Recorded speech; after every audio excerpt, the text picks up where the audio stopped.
ನಮಸ್ಕಾರ, ಭೀಮಾ ಟಿವಿ ವಾಹಿನಿಗೆ ಸ್ವಾಗತ. ನಾನು ರಾಜೇಶ್ ದಾಸಪ್ಪನವರ್. ಬನ್ನಿ, ರಾಜ್ಯದ ಜನತೆಯೊಂದಿಗೆ ಇವತ್ತು ಮೇಕೆದಾಟು ವಿವಾದ. ಇತ್ತೀಚಿನ ದಿನಗಳಲ್ಲಿ ಮೇಕೆದಾಟು ಎನ್ನುವ ಪದ ಇಡೀ ಮಾಧ್ಯಮ ರಂಗವನ್ನು ಆವರಿಸಿದೆ. ಇಡೀ ನಾಡಿನ ಜನತೆ ಇದನ್ನು ಗಮನಿಸ್ತಾ ಇದ್ದಾರೆ. ಏನಿದು ಮೇಕೆದಾಟು? ಮೇಕೆದಾಟು ಅಂದರೆ ಬೇರೇನೂ ಅಲ್ಲ, ತಮಿಳುನಾಡು ಮತ್ತು ಕರ್ನಾಟಕದ ಮಧ್ಯೆ ಕಾವೇರಿ ನೀರು ಏನು ಹರಿತಾ ಇದೆ ನೋಡಿ, ಆ ಜಾಗದಲ್ಲಿ ಸುಮಾರು ಬೆಂಗಳೂರು ಮಹಾನಗರದಿಂದ 70-80 ಕಿಲೋಮೀಟರ್ ದೂರದಲ್ಲಿ ಇರತಕ್ಕಂಥ ತಾಯಿ ಕಾವೇರಿ ತಮಿಳುನಾಡು ಕಡೆ ಹರಿತಾ ಇರತಕ್ಕಂಥ ಸಂದರ್ಭದಲ್ಲಿ ಇತಿಹಾಸ ಪುರಾಣದ ಪ್ರಕಾರ ಮೇಕೆ ತನ್ನ ಪ್ರಾಣವನ್ನು ಉಳಿಸಿಕೊಳ್ಳಲು ಒಂದು ಜರಿಯನ್ನು ದಾಟುತ್ತೆ. ಕಾವೇರಿ ತಾಯಿಯ ಜರಿಯನ್ನು ದಾಟುವ ಸಂದರ್ಭದಲ್ಲಿ ಮೇಕೆಯ ಎಲ್ಲ ಪಾದಗಳ ಅಚ್ಚು ಅಲ್ಲಿ ಬೀಳುತ್ತೆ. ಅದಕ್ಕೆ ಮೇಕೆದಾಟು ಅಂತ ಹೆಸರು ಬಂದಿದೆ. ಆದರೆ ಒಂದು ಮುಖ್ಯವಾದ ವಿಷಯವನ್ನು ನಾವು ಇಲ್ಲಿ ಗಮನಿಸಬೇಕಾಗಿದೆ. ಇದೇ ಜಾಗದ ಸುತ್ತಮುತ್ತಲಿನ ಪ್ರದೇಶದಲ್ಲಿ ಏಷ್ಯಾದಲ್ಲಿ ಪ್ರಥಮ ಬಾರಿಗೆ ವಿದ್ಯುತ್ತನ್ನು ಉತ್ಪಾದನೆ ಮಾಡಿರ್ತಕ್ಕಂಥ ಒಂದು ಏನಾದರೂ ಕ್ರೆಡಿಟ್, ಆ ಒಂದು ಹೆಸರು ಯಾರಿಗಾದರೂ ಬರುತ್ತೆ ಅಂದರೆ ಕರ್ನಾಟಕ ರಾಜ್ಯಕ್ಕೆ ಬರುತ್ತೆ. ವಿಶೇಷವಾಗಿ ಮೈಸೂರು ಮಹಾರಾಜರ ಕೊಡುಗೆ ಅಂತಲೂ ಹೇಳಬಹುದು. ಪ್ರಥಮ ಬಾರಿಗೆ ಏಷ್ಯಾದಲ್ಲಿ ವಿದ್ಯುತ್ತನ್ನು ಉತ್ಪಾದನೆ ಮಾಡಿ ಬೆಂಗಳೂರು ಮಹಾನಗರಕ್ಕೂ ಕೂಡ ವಿದ್ಯುತ್ ಸಪ್ಲೈಯನ್ನು ಕೂಡ ಮಾಡಿದ್ದಾರೆ ಮೈಸೂರು ಮಹಾರಾಜರು. ಇಂಥ ಕೊಡುಗೆಗಳನ್ನು ಗಮನಿಸಿದಾಗ ಅಭಿವೃದ್ಧಿಯ ವಿಷಯವನ್ನಿಟ್ಟುಕೊಂಡು ಹೋರಾಟ ಮಾಡಬೇಕೇ ವಿನಃ ರಾಜಕೀಯ ವಿಷಯವನ್ನಿಟ್ಟುಕೊಂಡು ಹೋರಾಟ ಮಾಡಬಾರದು ಎನ್ನುವ ಅಂಶವೂ ಕೂಡ ಅಷ್ಟೇ ಮುಖ್ಯವಾಗುತ್ತೆ. ರಾಜ್ಯದ ಜನತೆಯಲ್ಲಿ ನಮ್ಮ ಭೀಮಾ ಟಿವಿ ವಾಹಿನಿಯ ಮೂಲಕ ನಾವು ಚರ್ಚೆ ಮಾಡೋದೇನು ಅಂದರೆ, ಸ್ಪಷ್ಟವಾದ ವಿಷಯವನ್ನು ತಮ್ಮ ಮುಂದೆ ಇಡೋದೇನೆಂದರೆ, ಕರ್ನಾಟಕ ಮತ್ತು ತಮಿಳುನಾಡಿನ ಮಧ್ಯೆ ಹೊಗೆನಕಲ್ ವಿವಾದ ಇರಬಹುದು, ಕಾವೇರಿ ತಾಯಿಯ ವಿವಾದ ಇರಬಹುದು, ಇತ್ತೀಚಿನ ಮೇಕೆದಾಟಿನ ವಿವಾದ ಇರಬಹುದು. ಇದು ನಿನ್ನೆ ಇವತ್ತಿಂದಲ್ಲ, ದಶಕಗಳ ಕಾಲದ ಒಂದು ವಿವಾದ. ಕೇಂದ್ರ ಸರ್ಕಾರ ಒಕ್ಕೂಟ ವ್ಯವಸ್ಥೆಯಲ್ಲಿ ಮಧ್ಯಸ್ಥಿಕೆಯನ್ನು ವಹಿಸಿ ಕಾನೂನಾತ್ಮಕವಾಗಿ ಎರಡೂ ರಾಜ್ಯಗಳ ವಿವಾದವನ್ನು ಸೆಟಲ್ ಮಾಡ್ತಕ್ಕಂಥ ಜವಾಬ್ದಾರಿಯನ್ನು ಹೊರಬೇಕಾಗತ್ತೆ. ಒಕ್ಕೂಟ ವ್ಯವಸ್ಥೆ ಜೀವಂತವಾಗಿರಬೇಕು, ಪ್ರಜಾಪ್ರಭುತ್ವ ವ್ಯವಸ್ಥೆ ಇನ್ನೂ ಸ್ಟ್ರಾಂಗ್ ಆಗಬೇಕು, ದೇಶದ ನಮ್ಮ ಸಂವಿಧಾನಕ್ಕೆ ಇನ್ನೂ ಬೆಲೆ ಬರಬೇಕು, ಜನ ನೆಮ್ಮದಿಯಾಗಿ ಬದುಕಬೇಕು. ಅಂದರೆ ಆಗ್ತಾ ಇರೋದೇನು? ಕೇಂದ್ರ ಸರ್ಕಾರಗಳು ಕೇವಲ NDA ಸರ್ಕಾರ ಮಾತ್ರವಲ್ಲ, ನರೇಂದ್ರ ಮೋದಿಯವರ ಸರ್ಕಾರ ಮಾತ್ರವಲ್ಲ, UPA ಸರ್ಕಾರಗಳು ಮಾತ್ರವಲ್ಲ, ಹಿಂದಿನ ಎಲ್ಲ ಕೇಂದ್ರ ಸರ್ಕಾರಗಳು ಎರಡು ರಾಜ್ಯಗಳ ಮಧ್ಯೆ ನದಿ ವಿವಾದಗಳ ಅಥವಾ ನೀರಿನ ವಿವಾದಗಳು ಎದ್ದಾಗ ಅದನ್ನು ಶಮನ ಮಾಡಿ ಇಬ್ಬರಿಗೂ ಸಿಗಬೇಕಾದಂಥ ಹಕ್ಕನ್ನು ಕೊಡುವಲ್ಲಿ ಕೇಂದ್ರ ಸರ್ಕಾರಗಳು ವಿಫಲವಾಗಿದೆ. ಹೊಗೆನಕಲ್ಲಾಗಿರಬಹುದು, ಕಾವೇರಿ ವಿವಾದವಾಗಿರಬಹುದು, ಕೃಷ್ಣಾ ನದಿಯ ವಿವಾದವಾಗಿರಬಹುದು, ಹಾಗೆ ಇತ್ತೀಚಿನ ಮೇಕೆದಾಟಿನ ವಿವಾದನೂ ಕೂಡ ದ ಬೆಸ್ಟ್ ಎಕ್ಸಾಂಪಲ್ ಅಂತ ಹೇಳಬಹುದು, ತಾಜಾ ಉದಾಹರಣೆ. ಕಳಸಾ ಬಂಡೂರಿ ಮಹದಾಯಿ ವಿವಾದನೂ ಕೂಡ ಇದಕ್ಕೆ ಹೊರತಾಗಿಲ್ಲ.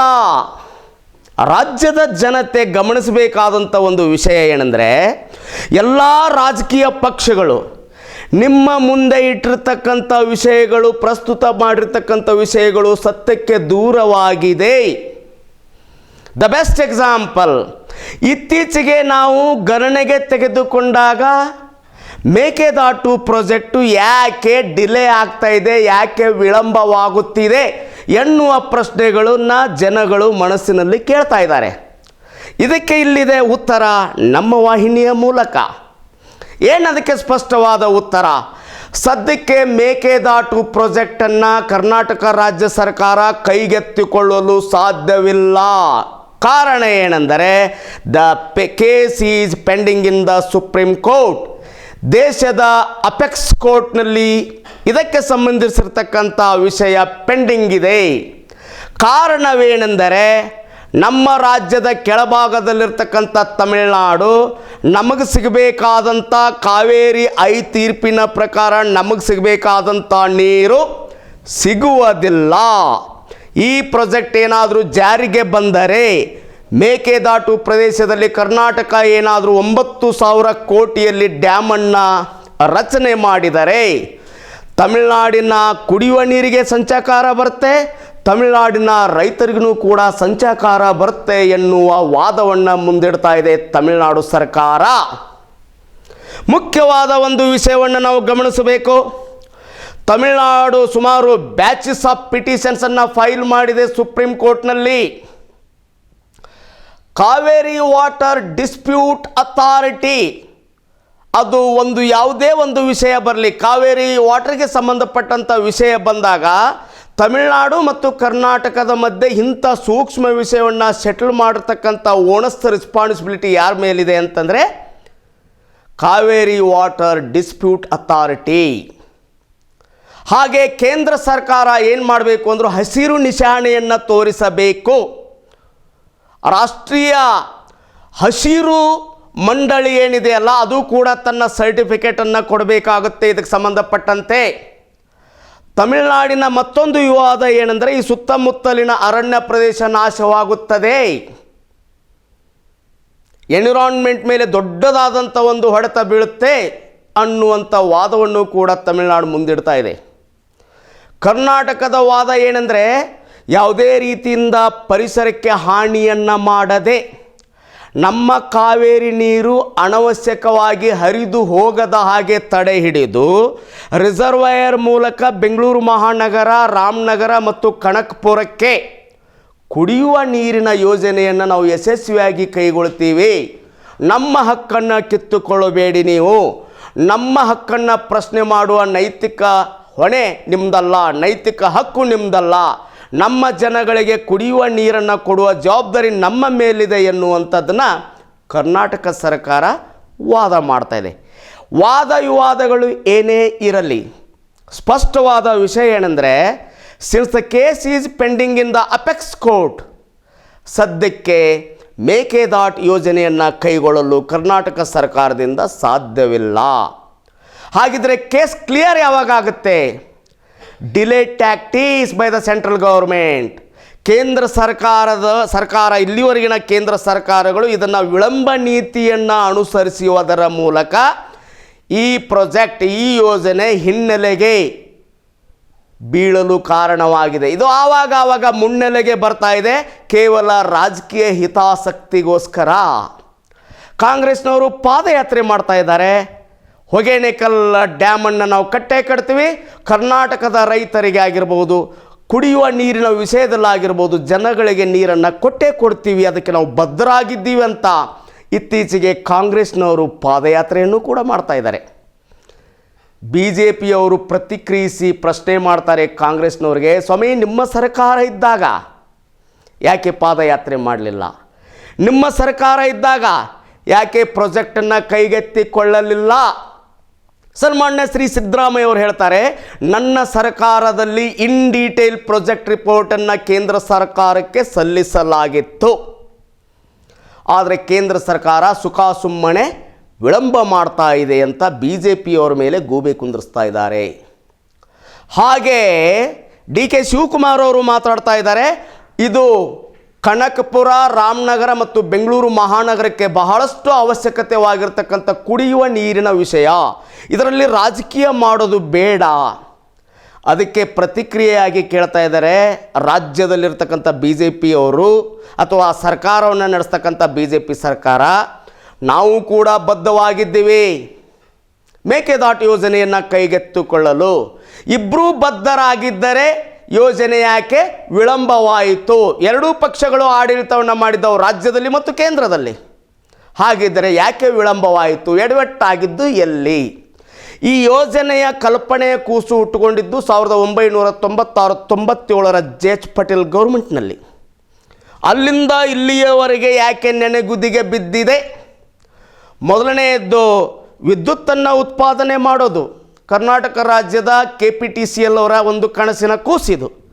ವಿದ್ಯುತ್ತನ್ನು ಮಾತ್ರ ಉತ್ಪಾದನೆ ಮಾಡೋದಲ್ಲ, ಜೊತೆಗೆ ಕುಡಿಯುವ ನೀರನ್ನು ಕೂಡ ಸರಬರಾಜು ಮಾಡುವುದು ಈ ಯೋಜನೆಯ ಮೂಲ ಉದ್ದೇಶ. ಸದುದ್ದೇಶ ಇದ್ದರೂ ಕೂಡ ಕೆಲವು ರಾಜಕೀಯ ದುರುದ್ದೇಶದಿಂದ ಈ ಯೋಜನೆ ವಿಳಂಬಕ್ಕೆ ಕಾರಣವಾಗಿದೆ.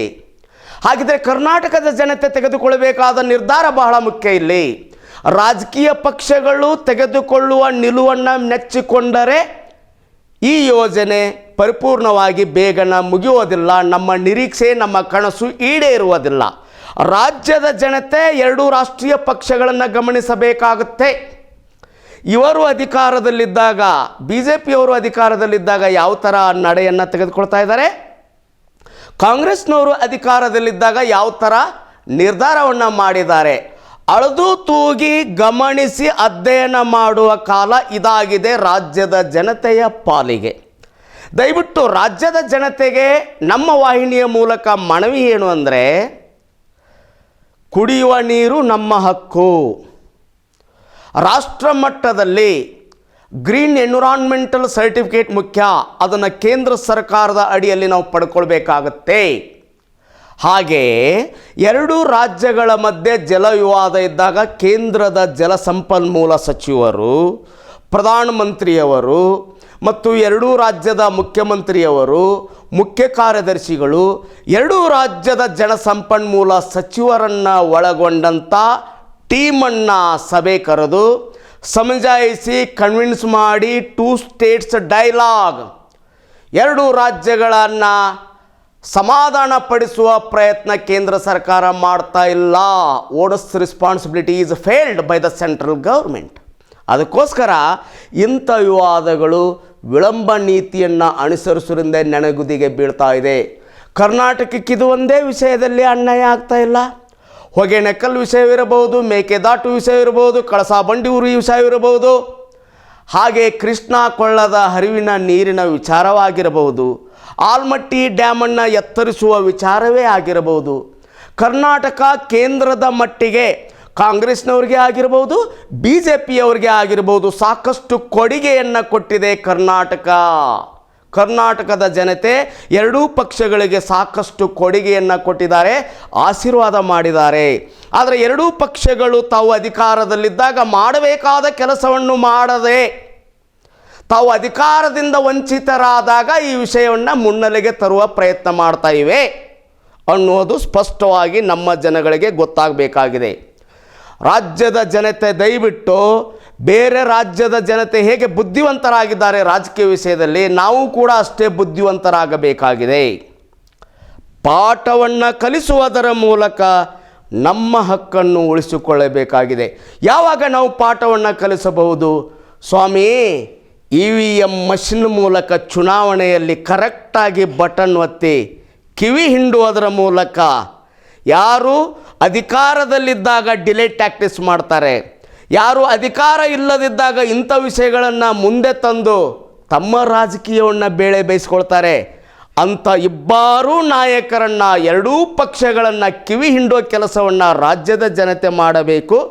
ಚುನಾವಣಾ ಸಂದರ್ಭದಲ್ಲಿ ನಮ್ಮ ಹಕ್ಕಿಗೋಸ್ಕರ ನಾವು ಹೋರಾಟ ಮಾಡಬೇಕಂದ್ರೆ ಹೋರಾಟದ ಅಸ್ತ್ರ ನಮ್ಮ ಹತ್ರ ಇದೆ.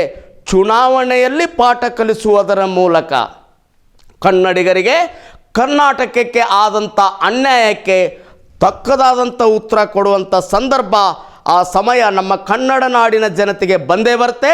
ಅಂಥ ಸಮಯವನ್ನು ನಾವು ಉಪಯೋಗಿಸ್ಕೊಳ್ಬೇಕು. ಕೇವಲ ರಾಜಕೀಯ ಬೇಳೆಗಳನ್ನು ಬೇಯಿಸಿಕೊಳ್ಳುವವರನ್ನು ನಂಬಾರ್ದು. ನಮಸ್ಕಾರ. ಮತ್ತೆ ಇಂಥ ಒಂದು ವಿಷಯಗಳ ಜೊತೆಗೆ ತಮ್ಮ ಮುಂದೆ ಬರ್ತಾ ಇದ್ದೀವಿ. ಭೀಮಾ TV ನಿಮ್ಮ ಹೆಮ್ಮೆಯ ಕೊಡುಗೆ. ನಮಸ್ಕಾರ.